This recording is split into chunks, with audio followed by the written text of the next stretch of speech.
بسم اللہ الرحمن الرحیم۔ السلام علیکم۔ اب اس لیسن میں ہم سورہ الملک کی تفسیر دیکھیں گے اور اس کی ابتدا ہم تفہیم القرآن سے کریں گے۔ تو اگر ہم اس کے زمانے نزول کو دیکھیں تو اس کے متعلق کسی معتبر روایت سے یہ معلوم نہیں ہوتا کہ یہ کس زمانے میں نازل ہوئی ہے، مگر مضامین اور انداز بیان سے صاف معلوم ہوتا ہے کہ مکہ معظمہ کے ابتدائی دور کی نازل شدہ صورتوں میں سے ہے۔ اس کا موضوع و مضمون یہ ہے کہ اس میں ایک طرف مختصر طریقے سے اسلام کی تعلیمات کا تعارف کرایا گیا ہے اور دوسری طرف بڑے بڑے مؤثر انداز میں ان لوگوں کو چونکایا گیا ہے جو غفلت میں پڑے ہوئے تھے۔ یہ مکہ معظمہ کی ابتدائی صورتوں کی خصوصیت ہے کہ وہ اسلام کی ساری تعلیمات اور رسول اللہ صلی اللہ علیہ وسلم کے مقصد بعثت کو پیش کرتی ہیں، مگر تفصیل کے ساتھ نہیں بلکہ اختصار کے ساتھ، تاکہ وہ بتدریج لوگوں کے ذہن نشین ہوتی چلی جائے۔ اس کے ساتھ ان میں زیادہ تر زور اس بات پر صرف کیا جاتا ہے کہ لوگوں کی غفلت دور کی جائے، ان کو سوچنے پر مجبور کیا جائے اور ان کے سوئے ہوئے ضمیر کو بیدار کیا جائے۔ پہلی 5 آیتوں میں انسان کو احساس دلایا گیا ہے کہ وہ جس کائنات میں رہتا ہے وہ ایک انتہائی منظم اور محکم سلطنت ہے، جس میں ڈھونڈے سے بھی کوئی عیب یا نقص یا خلل تلاش نہیں کیا جا سکتا۔ اس سلطنت کو عدم سے وجود میں بھی اللہ تعالیٰ ہی لایا ہے، اور اس کی تدبیر و انتظام اور فرما روائی کے تمام اختیارات بھی بالکل یہ اللہ ہی کے ہاتھ میں ہیں، اور اس کی قدرت لامحدود ہے۔ اس کے ساتھ انسان کو یہ بھی بتایا گیا ہے کہ اس انتہائی حکیمانہ نظام میں وہ بے مقصد پیدا نہیں کر دیا گیا، بلکہ یہاں اسے امتحان کے لیے بھیجا گیا ہے، اور اس امتحان میں وہ اپنے حسن عمل ہی سے کامیاب ہو سکتا ہے۔ آیت 6 سے 11 تک کفر کے وہ ہولناک نتائج بیان کیے گئے ہیں جو آخرت میں نکلنے والے ہیں، اور لوگوں کو بتایا گیا ہے کہ اللہ تعالیٰ نے اپنے انبیاء کو بھیج کر تمہیں اسی دنیا میں ان نتائج سے خبردار کر دیا ہے۔ اب اگر یہاں تم انبیاء کی بات مان کر اپنا رویہ درست نہیں کرو گے تو آخرت میں تمہیں خود اعتراف کرنا پڑے گا کہ جو سزا تم کو دی جا رہی ہے فی الواقع تم اس کے مستحق ہو۔ آیت 12 سے 14 تک یہ حقیقت ذہن نشین کرائی گئی ہے کہ خالق اپنی مخلوق سے بے خبر نہیں ہو سکتا۔ وہ تمہاری ہر کھلی اور چھپی بات حتیٰ کہ تمہارے دل کے خیالات تک سے واقف ہے۔ لہٰذا اخلاق کی صحیح بنیاد ہے کہ انسان اس ان دیکھے خدا کی باز پرس سے ڈر کر برائی سے بچے، خواہ دنیا میں کوئی طاقت اس پر گرفت کرنے والی ہو یا نہ ہو، اور دنیا میں اس سے کسی نقصان کا امکان ہو یا نہ ہو۔ یہ طرز عمل جو لوگ اختیار کریں گے وہی آخرت میں بخشش اور اجر عظیم کے مستحق ہوں گے۔ آیت 15 سے 23 تک ان پیش یا افتادہ حقیقتوں کی طرف جنہیں انسان دنیا کے معمولات سمجھ کر قابل توجہ شمار نہیں کرتا، پے در پہ اشارے کر کے ان پر سوچنے کی دعوت دی گئی ہے۔ فرمایا گیا ہے کہ اس زمین کو دیکھو جس پر تم اطمینان سے چل پھر رہے ہو اور جس سے اپنا رزق حاصل کر رہے ہو۔ خدا ہی نے اسے تمہارے لیے تابع کر رکھا ہے، ورنہ کسی وقت بھی اس زمین میں ایسا زلزلہ آ سکتا ہے کہ تم پیوندے خاک ہو جاؤ، یا ہوا کا ایسا طوفان آ سکتا ہے جو تمہیں تہس نہس کر کے رکھ دے۔ اور اپنے اوپر اڑنے والے پرندوں کو دیکھو، خدا ہی تو ہے جو انہیں فضا میں تھامے ہوئے ہے۔ اپنے تمام ذرائع و وسائل پر نگاہ ڈال کر دیکھو، خدا اگر تمہیں عذاب میں مبتلا کرنا چاہے تو کون تمہیں اس سے بچا سکتا ہے، اور اگر خدا تمہارے لیے رزق کے دروازے بند کر دے تو انہیں کون کھول سکتا ہے۔ یہ ساری چیزیں تمہیں حقیقت سے آگاہ کرنے کے لیے موجود ہیں، مگر انہیں تم حیوانات کی طرح دیکھتے ہو جو مشاہدات سے نتائج اخذ کرنے کی صلاحیت ہی نہیں رکھتے، اور اس سماعت اور بینائی اور ان سوچنے سمجھنے والے دماغوں سے کام نہیں لیتے جو انسان ہونے کی حیثیت سے خدا نے تمہیں دیے ہیں۔ اسی وجہ سے راہ راست تمہیں نظر نہیں آتی۔ آیت 24 سے 27 تک بتایا گیا کہ آخرکار تمہیں لازماً اپنے خدا کے حضور حاضر ہونا ہے۔ نبی کا کام یہ نہیں ہے کہ تمہیں اس وقت کے آنے کا وقت اور تاریخ پتہ ہے، اس کا کام بس یہ ہے کہ تمہیں اس آنے والے وقت سے پیشگی خبردار کر دے۔ تم آج اس کی بات نہیں مانتے اور مطالبہ کرتے ہو کہ وقت لا کر تمہیں دکھایا جائے، مگر جب وہ آ جائے گا اور تم آنکھوں سے اسے دیکھ لو گے تو تمہارے ہوش اڑ جائیں گے۔ اس وقت تم سے کہا جائے گا کہ یہی ہے وہ چیز جسے جلدی لے آنے کا تم مطالبہ کر رہے تھے۔ آیت 27 اور 29 میں کفار مکہ کی ان باتوں کا جواب دیا گیا ہے جو وہ نبی صلی اللہ علیہ وسلم اور آپ صلی اللہ علیہ وسلم کے ساتھیوں کے خلاف کرتے تھے۔ وہ حضور کو کوستے تھے، آپ کے لیے اور اہل ایمان کے لیے ہلاکت کی دعائیں مانگتے تھے۔ اس پر فرمایا گیا ہے کہ تمہیں راہ راست کی طرف بلانے والا خواہ ہلاک ہو یا اللہ ان پر رحم کرے، اس سے آخر تمہاری قسمت کیسے بدل جائے گی؟ تم اپنی فکر کرو کہ خدا کا عذاب اگر تم پر آ جائے تو کون تمہیں بچائے گا؟ جو لوگ خدا پر ایمان لائے ہیں اور جنہوں نے اس پر توکل کیا انہیں تم گمراہ سمجھ رہے ہو، ایک وقت آئے گا جب یہ بات کھل جائے گی کہ حقیقت میں گمراہ کون ہے۔ آخر میں لوگوں کے سامنے یہ سوال رکھ دیا گیا ہے کہ اور اسی پر سوچنے کے لیے انہیں چھوڑ دیا گیا ہے کہ عرب کے صحراؤں اور پہاڑی علاقوں میں جہاں تمہاری زندگی کا سارا انحصار اس پانی پر ہے جو کسی جگہ زمین سے نکل آیا ہے، وہاں اگر یہ پانی زمین میں اتر کر غائب ہو جائے تو خدا کے سوا کون تمہیں یہ آب حیات لا کر دے سکتا ہے۔ اس صورت کی ابتدا تبارک الذی بیدہ الملک سے ہوئی ہے۔ تبارک جو ہے برکت سے مبالغہ کا صیغہ ہے۔ برکت میں رفعت و عظمت، افزائش اور فراوانی، دوام و ثبات اور کثرت خیرات اور حسنات کے مفہومات شامل ہیں۔ اس سے جب مبالغہ کا صیغہ تبارک بنایا جائے تو اس کے معنی یہ ہوتے ہیں کہ وہ بے انتہا بزرگ و عظیم ہے، اپنی ذات و صفات اور افعال میں اپنے سوا ہر ایک سے بالاتر ہے، بے حد و بے حساب بھلائیوں کا فیضان اس کی ذات سے ہو رہا ہے اور اس کے کمالات لازوال ہیں۔ الملک کا لفظ چونکہ مطلقاً استعمال ہوا ہے اس لیے اسے کسی محدود معنوں میں نہیں لیا جا سکتا۔ لا محالہ اس سے مراد تمام موجودات عالم پر شاہانہ اقتدار ہی ہو سکتا ہے، اور اس کے ہاتھ میں اقتدار ہونے کا یعنی کہ بیدہ الخیر یا بیدہ الخیر کے مطلب ہے کہ اس کے ہاتھ میں اقتدار ہونے کا مطلب یہ نہیں ہے کہ وہ جسمانی ہاتھ رکھتا ہے، بلکہ یہ لفظ محاورے کے طور پر قبضے کے معنی میں استعمال ہوا ہے۔ عربی کی طرح ہماری زبان میں بھی جب یہ کہتے ہیں کہ اختیارات فلاں کے ہاتھ میں ہے تو اس کا مطلب یہ ہوتا ہے کہ وہی سارے اختیارات کا مالک ہے، کسی دوسرے کا اس میں دخل نہیں۔ پھر یہ آیت کہ جس نے موت اور زندگی کو ایجاد کیا تاکہ تم لوگوں کا آزما کر دیکھے تم میں سے کون بہتر عمل کرنے والا ہے، یعنی دنیا میں انسانوں کے مرنے اور جینے کا یہ سلسلہ اس نے اس لیے شروع کیا ہے کہ ان کا امتحان لے اور یہ دیکھنے کے کہ کس انسان کا عمل زیادہ بہتر ہے۔ اس مختصر سے فقرے میں بہت سی حقیقتوں کی طرف اشارہ کر دیا گیا ہے۔ اول یہ کہ موت اور حیات اسی کی طرف سے ہے، کوئی دوسرا نہ زندگی بخشنے والا ہے نہ موت دینے والا۔ دوسرے یہ کہ انسان جیسی ایک مخلوق جسے نیکی اور بدی کرنے کی قدرت عطا کی گئی ہے، اس کی نہ زندگی بے مقصد ہے نہ موت۔ خالق نے اسے یہاں امتحان کے لیے پیدا کیا ہے، زندگی اس کے لیے امتحان کی مہلت ہے، اور موت کے معنی یہ ہے کہ اس کے امتحان کا وقت ختم ہو گیا۔ تیسرے یہ کہ اسی امتحان کی غرض سے خالق نے ہر ایک کو عمل کا موقع دیا ہے تاکہ وہ دنیا میں کام کر کے اپنی اچھائی یا برائی کا اظہار کر سکے اور عملاً یہ دکھاوے کہ وہ کیسا انسان ہے۔ چوتھے یہ کہ خالق ہی دراصل اس بات کا فیصلہ کرنے والا ہے کہ کس کا علم اچھا ہے اور کس کا برا۔ اعمال کی اچھائی اور برائی کا معیار تجویز کرنا امتحان دینے والوں کا کام نہیں بلکہ امتحان لینے والے کا کام ہے۔ لہٰذا جو بھی امتحان میں کامیاب ہونا چاہے اسے یہ معلوم کرنا ہوگا کہ ممتحن کے نزدیک حسن عمل کیا ہے۔ پانچواں نقطہ خود امتحان کے مفہوم میں پوشیدہ ہے، اور وہ یہ کہ جس شخص کا جیسا عمل ہوگا اس کے مطابق اس کو جزا دی جائے گی، کیونکہ اگر جزا نہ ہو تو سرے سے امتحان لینے کا کوئی معنی ہی نہیں رہتے۔ اور تفصیل اس بات کی کہ وہ هو العزیز الغفور، یعنی وہ زبردست بھی ہے اور درگزر فرمانے والا بھی۔ اس کے دو معنی ہیں اور دونوں ہی یہاں مراد ہیں۔ ایک یہ کہ وہ بے انتہا زبردست اور سب پر پوری طرح غالب ہونے کے باوجود اپنی مخلوق کے حق میں رحیم و غفور ہے، ظالم و سختگیر نہیں ہے۔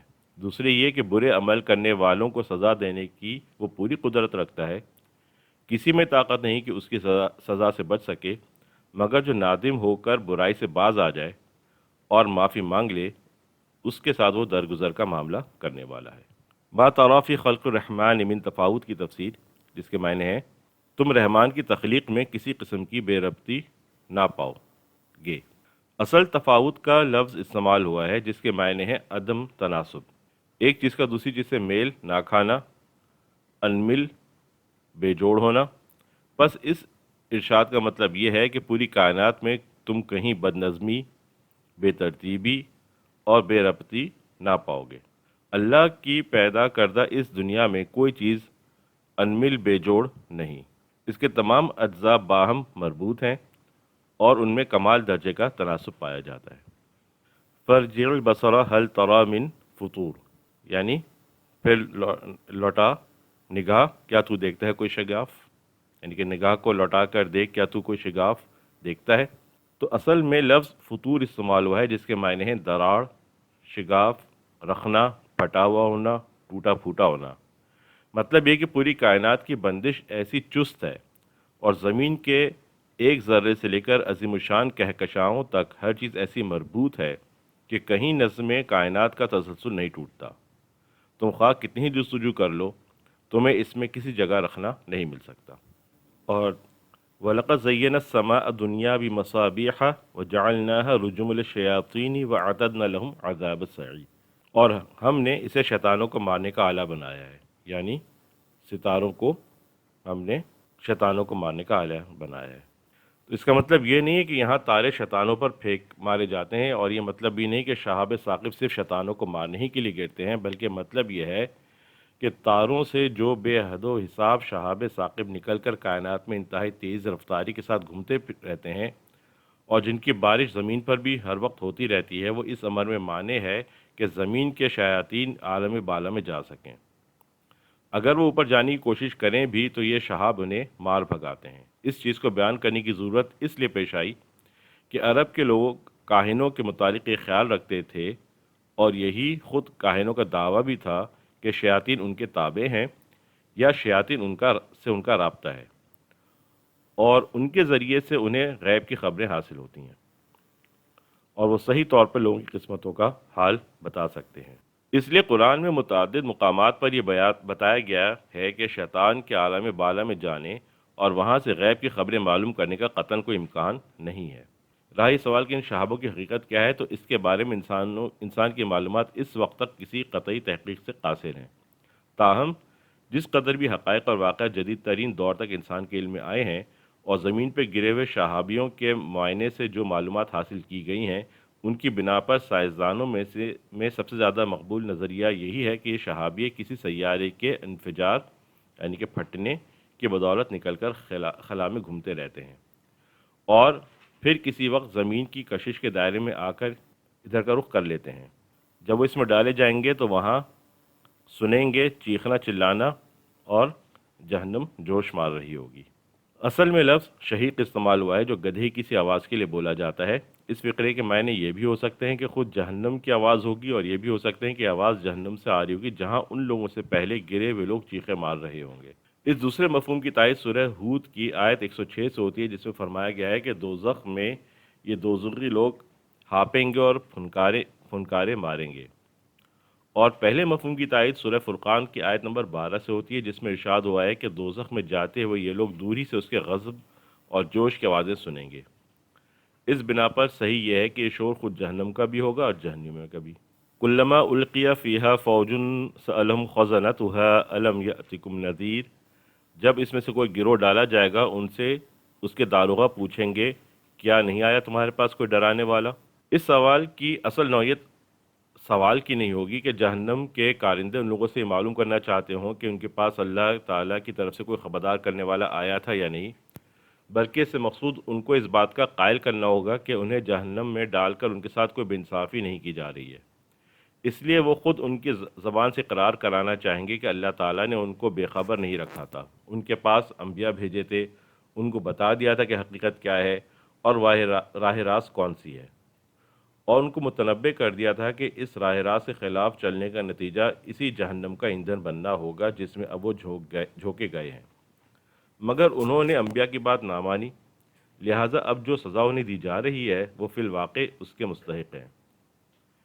یہ بات قرآن مجید میں بار بار ذہن نشین کرائی گئی ہے کہ اللہ تعالیٰ نے جس امتحان کے لیے دنیا میں انسان کو بھیجا ہے، وہ اس طرح نہیں لیا جا رہا ہے کہ اسے بالکل بے خبر رکھ کر یہ دیکھا جا رہا ہو کہ خود راہ راست پر پاتا ہے یا نہیں، بلکہ اسے راہ راست بتانے کو جو معقول ترین انتظام ممکن تھا اللہ تعالیٰ نے پوری طرح کر دیا ہے، اور وہ یہی انتظام ہے کہ انبیاء بھیجے گئے ہیں اور کتابیں نازل کی گئی ہیں۔ اب انسان کا سارا امتحان اس امر میں ہے کہ وہ انبیاء علیہ السلام ان کی لائی ہوئی کتابوں کو مان کر سیدھا راستہ اختیار کرتا ہے یا ان سے منہ موڑ کر خود اپنی خواہشات اور تخیلات کے پیچھے چلتا ہے۔ اس طرح نبوت در حقیقت اللہ تعالیٰ کی وہ حجت ہے جو اس نے انسان پر قائم کر دی ہے، اور اسی کے ماننے یا نہ ماننے پر انسان کے مستقبل کا انحصار ہے۔ ان انبیاء کے آنے کے بعد کوئی شخص یہ عذر پیش نہیں کر سکتا کہ ہم حقیقت سے آگاہ نہ تھے، ہمیں اندھیرے میں رکھ کر ہم کو اتنے بڑے امتحان میں ڈالا گیا، اور اب ہمیں بے قصور سزا دی جا رہی ہے۔ اس مضمون کو اتنی بار اتنے مختلف طریقوں سے قرآن میں بیان کیا گیا ہے کہ اس کا شمار مشکل ہے۔ ان الذین یخشون ربهم بالغیب لهم مغفرۃ واجر کبیر، یعنی بے شک جو لوگ بن دیکھے اپنے رب سے ڈرتے ہیں ان کے لیے بخشش اور بڑا اجر ہے۔ یہ دین میں اخلاق کی اصل جڑ ہے۔ کسی کا برائی سے اس لیے بچنا کہ اس کی ذاتی رائے میں وہ برائی ہے، یا دنیا اسے برا سمجھتی ہے، یا اس کے ارتکاب سے دنیا میں کوئی نقصان پہنچنے کا اندیشہ ہے، یا اس پر کسی دنیاوی طاقت کی گرفت کا خطرہ ہے، یہ اخلاق کے لیے ایک بہت ہی ناپائیدار بنیاد ہے۔ آدمی کی ذاتی رائے غلط بھی ہو سکتی ہے، وہ اپنی کسی فلسفے کی وجہ سے کسی ایک اچھی چیز کو برا اور ایک بری چیز کو اچھا سمجھ سکتا ہے۔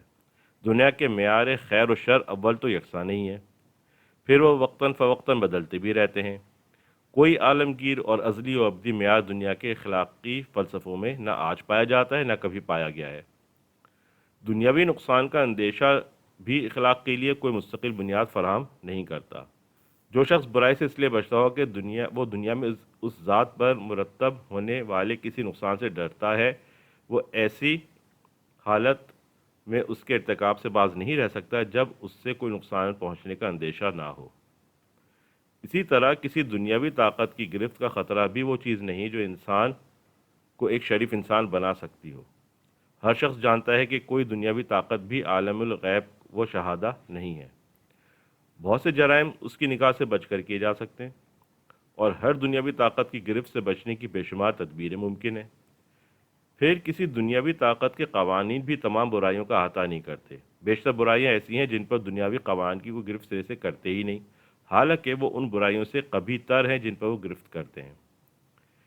اسی لیے دین حق نے اخلاق کی پوری عمارت اس بنیاد پر کھڑی کی ہے کہ اس اندیکھے خدا سے ڈر کر برائی سے اجتناب کیا جائے جو ہر حال میں انسان کو دیکھ رہا ہے، جس کی گرفت سے انسان بچ کر کہیں نہیں جا سکتا، جس نے خیر و شر کا ایک ہماگیر، عالمگیر اور مستقل معیار انسان کو دیا ہے۔ اسی کے ڈر سے بدی کو چھوڑنا اور نیکی کو اختیار کرنا وہ اصل بھلائی ہے جو دین کی نگاہ میں قابل قدر ہے۔ اس کے سوا کسی دوسری وجہ سے اگر کوئی انسان بدی نہیں کرتا یا اپنی ظاہری شکل کے اعتبار سے جو افعال نیکی میں شمار ہوتے ہیں ان کو اختیار کرتا ہے، تو آخرت میں اس کے لیے یہ اخلاق کسی قدر اور وزن کے مستحق نہ ہوں گے، کیونکہ ان کی مثال اس عمارت کی سے ہے جو ریت پر تعمیر ہوئی ہو۔ خدا سے بالغیب ڈرنے کے دو لازمی نتائج ہیں۔ ایک یہ کہ جو قصور بھی بشری کمزوری کی بنا پر آدمی سے سرزد ہو گئے ہوں وہ معاف کر دیے جائیں گے، بشرطے کہ ان کی تہ میں خدا سے بے خوفی کار فرما نہ ہو۔ دوسرے کہ جو نیک اعمال بھی انسان اس عقیدے کے ساتھ انجام دے گا اس پر وہ بڑا اجر پائے گا۔ الا یعلم من خلق وهو اللطیف الخبیر، کیا جس نے پیدا کیا وہ نہیں جانتا اور وہ باریک بین بڑا باخبر ہے۔ اس کا ایک ترجمہ یہ بھی ہو سکتا ہے کیا وہ اپنی مخلوقی کو نہ جانے گا۔ اصل میں من خلق استعمال ہوا ہے، اس کے معنی جس نے پیدا کیا بھی ہو سکتے ہیں، اور جس کو اس نے پیدا کیا۔ من خلق کے دو معنی ہیں، جس نے پیدا کیا ہے اور دوسرے معنی ہو سکتے ہیں جس کو اس نے پیدا کیا ہے۔ یہ دونوں معنی ممکن ہیں، تو دونوں صورتوں میں مطلب ایک ہی رہتا ہے۔ یہ دلیل ہے اس بات کی جو اوپر کے فقرے میں ارشاد ہوئی ہے، یعنی آخر یہ کیسے ممکن ہے کہ خالق اپنی مخلوق سے بے خبر ہو۔ مخلوق خود اپنے آپ سے بے خبر ہو سکتی ہے مگر خالق اس سے بے خبر نہیں ہو سکتا۔ تمہاری رگ رگ اس نے بنائی ہے، تمہارے دل و دماغ کا ایک ایک ریشہ اس کا بنایا ہوا ہے، تمہاری ہر سانس اس کے جاری رکھنے سے جاری ہے، تمہارا ہر عضو اس کی تدبیر سے کام کر رہا ہے، اس سے تمہاری کوئی بات کیسے چھپی رہ سکتی ہے۔ پھر انسان کو احساس دلایا گیا ہے کہ یہ زمین تمہارے لیے آپ سے آپ تابع نہیں بن گئی، وہ رزق جو تم کھا رہے ہو خود بخود یہاں پیدا نہیں ہو گیا، بلکہ اللہ نے اپنی حکمت اور قدرت سے اس کو ایسا بنایا کہ یہاں تمہاری زندگی ممکن ہوئی ہے، اور یہ عظیم الشان قرہ ایسا پرسکون بن گیا کہ تم اطمینان سے اس پر چل پھر رہے ہو، اور ایسا خوان نعمت بن گیا ہے کہ اس میں تمہارے لیے زندگی بسر کرنے کا بے حد و بے حساب سر و سامان موجود ہے۔ اگر تم غفلت میں مبتلا نہ ہو اور کچھ ہوش سے کام لے دیکھو تو تمہیں معلوم ہو کہ اس زمین کو تمہاری زندگی کے قابل بنانے اور اس کے اندر رزق کے اتھاہ خزانے جمع کر دینے میں کتنی حکمت کار فرما ہے۔ أَأَمِنْتُم مَّن فِي السَّمَاءِ أَن يَخْسِفَ بِكُمُ الْأَرْضَ فَإِذَا هِيَ تَمُورُ، کیا تم اس سے بے خوف ہو کہ جو آسمان میں ہے کہ وہ تمہیں زمین میں دھسا دے؟ اس کا مطلب یہ نہیں کہ اللہ تعالیٰ آسمان میں رہتا ہے، بلکہ یہ بات اس لحاظ سے فرمائی گئی ہے کہ انسان فطری طور پر جب خدا سے رجوع کرنا چاہتا ہے تو آسمان کی طرف دیکھتا ہے، دعا مانگتا ہے تو آسمان کی طرف ہاتھ اٹھاتا ہے، کسی آفت کے موقع پر سب سہاروں سے مایوس ہوتا ہے تو آسمان کا رخ کر کے خدا سے فریاد کرتا ہے۔ کوئی ناگہانی بلا پڑتی ہے تو کہتا ہے یہ اوپر سے نازل ہوئی ہے۔ غیر معمولی طور پر حاصل ہونے والی چیز کے متعلق کہتا ہے یہ عالم بالا سے آئی ہے۔ اللہ تعالیٰ کی بھیجی ہوئی کتابوں کو کتب سماوی یا کتب آسمانی کہا جاتا ہے۔ ابو داؤد میں حضرت ابو ہریرہ رضی اللہ عنہ کی روایت ہے کہ ایک شخص ایک کالی لونڈی کو لے کر رسول اللہ صلی اللہ علیہ وسلم کی خدمت میں حاضر ہوا اور عرض کیا کہ مجھ پر ایک مومن غلام آزاد کرنا واجب ہو گیا ہے، کیا میں اس لونڈی کو آزاد کر سکتا ہوں؟ حضور صلی اللہ علیہ وسلم نے اس لونڈی سے پوچھا اللہ کہاں ہے؟ اس نے انگلی سے آسمان کی طرف اشارہ کر دیا۔ حضور صلی اللہ علیہ وسلم نے پوچھا اور میں کون ہوں؟ اس نے پہلے آپ صلی اللہ علیہ وسلم کی طرف اور پھر آسمان کی طرف اشارہ کیا، جس سے اس کا یہ مطلب واضح ہو رہا تھا کہ آپ اللہ کی طرف سے آئے ہیں۔ اور پھر حضور صلی اللہ علیہ وسلم نے فرمایا اسے آزاد کر دو، یہ مومنہ ہے۔ حضرت خولہ بنت ثعلبہ کے متعلق حضرت عمر رضی اللہ عنہ نے ایک مرتبہ لوگوں سے فرمایا وہ خاتون ہے جن کی شکایت 7 آسمانوں پر سنی گئی۔ ان ساری باتوں سے ظاہر ہوتا ہے کہ بات کچھ انسان کی فطرت ہی میں ہے کہ جب وہ خدا کا تصور کرتا ہے تو اس کے ذہن نیچے زمین کی طرف نہیں بلکہ اوپر آسمان کی طرف جاتا ہے۔ اسی بات کو ملحوظ رکھ کر یہاں اللہ تعالیٰ کے متعلق من فی السماء کے الفاظ استعمال فرمائے گئے ہیں۔ اس میں اس شبہ کی کوئی گنجائش نہیں ہے کہ قرآن اللہ تعالیٰ کو آسمان میں مقیم قرار دیتا ہے۔ یہ شبہ آخر کیسے پیدا ہو سکتا ہے کہ اسی سورہ ملک کے آغاز میں فرمایا جا چکا ہے الذی خلق 7 سماوات طباقا، اور سورہ بقرہ میں ارشاد ہوا فَأَيْنَمَا تُوَلُّوا فَثَمَّ وَجْهُ اللَّهِ، یعنی تم جدھر بھی رخ کرو اس طرف اللہ کا رخ ہے۔ مراد یہ ذہن نشین کرانا ہے کہ اس زمین پہ تمہاری بقا اور تمہاری سلامتی ہر وقت اللہ تعالیٰ کے فضل پر منحصر ہے۔ اپنے بلبوتے پر تم یہاں مزے سے نہیں دندنات رہے ہو، تمہاری زندگی کا ایک ایک لمحہ جو یہاں گزر رہا ہے اللہ کی حفاظت اور نگہبانی کا رہین منت ہے، ورنہ کسی وقت بھی اس کے اشارے سے ایک ایسا زلزلہ آ سکتا ہے کہ یہی زمین تمہارے لیے آغوش مادر کی بجائے قبر کا گڑھا بن جائے، یا ہوا کا ایسا طوفان آ سکتا ہے جو تمہاری بستیوں کو غارت کر کے رکھ دے۔ قل هو الذی انشأکم وجعل لکم السمع والابصار والافئدہ قلیلا ما تشکرون، یعنی اللہ نے تو تمہیں انسان بنایا تھا، جانور نہیں بنایا تھا۔ تمہارا کام یہ نہیں تھا کہ جو گمراہی پوری دنیا میں پھیلی ہوئی ہے اس کے پیچھے آنکھیں بند کر کے چل پڑو اور کچھ نہ سوچو کہ جس راہ پر تم جا رہے ہو وہ صحیح بھی ہے یا نہیں۔ یہ کام تمہیں اس لیے تو نہیں دیے گئے تھے کہ جو شخص تمہیں صحیح اور غلط کا فرق سمجھانے کی کوشش کرے اس کی بات سن کر نہ دو، اور جو غلط سلط باتیں پہلے سے تمہارے دماغ میں بیٹھی ہوئی ہیں انہی پر اڑے رہو۔ یہ آنکھیں تمہیں اس لیے تو نہیں دی گئی تھی کہ اندھے بن کر دوسروں کی پیروی کرتے رہو اور خود اپنی بینائی سے کام لے کر یہ نہ دیکھو کہ زمین سے آسمان تک ہر طرف جو نشانیاں پھیلی ہوئی ہیں وہ آیا اس توحید کی شہادت دے رہی ہے جسے خدا کا رسول پیش کر رہا ہے، یا یہ شہادت دے رہی ہے کہ یہ سارا نظام کائنات بے خدا ہے یا بہت سے خدا اس کو چلا رہے ہیں۔ اسی طرح یہ دل و دماغ بھی تمہیں اس لیے نہیں دیے گئے تھے کہ تم سوچنے سمجھنے کا کام دوسروں کے حوالے کر کے ہر اس طریقے کی پیروی کرنے لگو جو دنیا میں کسی نے جاری کر دیا ہے، اور اپنی عقل سے کام لے کر یہ سوچنے کی کوئی زحمت گوارا نہ کرو کہ وہ غلط ہے یا صحیح۔ اللہ نے علم و عقل اور سماعت و بینائی کی نعمتیں تمہیں حق شناسی کے لیے دی ہیں، تم ناشکری کر رہے ہو کہ ان سے اور سارے کام تو لیتے ہو مگر بس وہی ایک کام نہیں لیتے جس کے لیے دی گئی تھیں۔ وَيَقُولُونَ مَتَى هَذَا الْوَعْدُ إِن كُنتُمْ صَادِقِينَ، یہ سوال اس غرض کے لیے نہ تھا کہ وہ قیامت کا وقت اور اس کی تاریخ معلوم کرنا چاہتے تھے اور اس بات کے لیے تیار تھے کہ اگر انہیں اس کی آمد کا سال، مہینہ، دن اور وقت بتا دیا جائے تو وہ اسے مان لیں گے، بلکہ دراصل وہ اس کے آنے کو غیر ممکن اور بعید از عقل سمجھتے تھے، اور یہ سوال اس غرض کے لیے کرتے تھے کہ اسے جھٹلانے کا ایک بہانہ ان کے ہاتھ آئے۔ ان کا مطلب یہ تھا کہ حشر و نشر کا یہ عجیب و غریب افسانہ جو تم ہمیں سنا رہے ہو آخر یہ کب ظہور میں آئے گا؟ اسے کس وقت کے لیے اٹھا رکھا گیا ہے؟ ہماری آنکھوں کے سامنے لا کر اسے دکھا کیوں نہیں دیتے کہ ہمیں اس کا یقین آ جائے؟ اس سلسلے میں یہ بات اچھی طرح سمجھ لینی چاہیے کہ کوئی شخص اگر قیامت کا قائل ہو سکتا ہے تو عقلی دلائل سے ہو سکتا ہے، اور قرآن میں جگہ جگہ وہ دلائل تفصیل کے ساتھ دیے گئے ہیں۔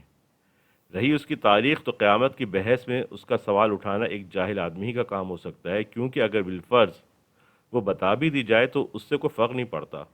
نہ ماننے والی یہ کہہ سکتا ہے کہ جب وہ تمہاری بتائی ہوئی تاریخ پر آ جائے گی تو مان لوں گا، آج آخر میں کیسے یقین کر لوں کہ وہ اس روز ضرور آ جائے گی؟ قل انما العلم عند اللہ وانما انا نذیر مبین، یعنی یہ تو مجھے معلوم ہے کہ وہ ضرور آئے گی، اور لوگوں کو اس کی آمد سے پہلے خبردار کر دینے کے لیے یہی جاننا کافی ہے۔ رہی بات کہ وہ کب آئے گی تو اس کا علم اللہ کو ہے، مجھے نہیں ہے، اور خبردار کرنے کے لیے اس علم کی کوئی حاجت نہیں۔ اس معاملے کو ایک مثال سے اچھی طرح سمجھا جا سکتا ہے۔ یہ بات کہ کون شخص کب مرے گا اللہ کے سوا کسی کو نہیں معلوم، البتہ یہ ہمیں معلوم ہے کہ ہر شخص کو ایک نہ ایک دن مرنا ہے۔ ہمارا یہ علم اس بات کے لیے کافی ہے کہ ہم اپنے کسی غیر محتاط دوست کو یہ تنبیہ کریں کہ مرنے سے پہلے اپنے مفاد کی حفاظت کا انتظام کر لے۔ اس تنبیہ کے لیے جاننا ضروری نہیں کہ وہ کس روز مرے گا۔ قل ارأیتم ان اہلکنی اللہ ومن معی اور رحمنا فمن یجیر الکافرین من عذاب علیم۔